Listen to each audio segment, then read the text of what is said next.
இந்த துஆவை நிச்சயமாக ஓதுவார்கள் என்று சொன்னார்கள். என்ன துஆ?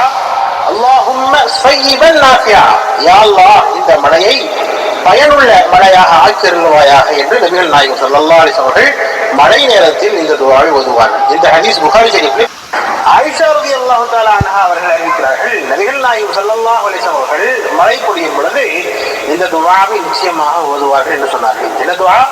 அல்லாஹும்ம ஸய்யிபன் நாஃபியா, யா அல்லாஹ் இந்த மழையை பயனுள்ள மழையாக ஆக்கிருவாயாக என்று நபிகள் நாயகம் ஸல்லல்லாஹு அலைஹி வஸல்லம் அவர்கள் மழை நேரத்தில் இந்த துஆவை ஓதுவார்கள். இந்த ஹதீஸ் புகாரி ஷரீஃபில் ஆயிஷா ரலியல்லாஹு தஆலா அன்ஹா அவர்கள் அறிவிக்கிறார்கள், நபிகள் நாயகம் ஸல்லல்லாஹு அலைஹி வஸல்லம் அவர்கள் மழை பொழியும் பொழுது இந்த துஆவை நிச்சயமாக ஓதுவார்கள் என்று சொன்னார்கள். என்ன துஆ? அல்லாஹும்ம ஸய்யிபன் நாஃபியா, யா அல்லாஹ் இந்த மழையை பயனுள்ள மழையாக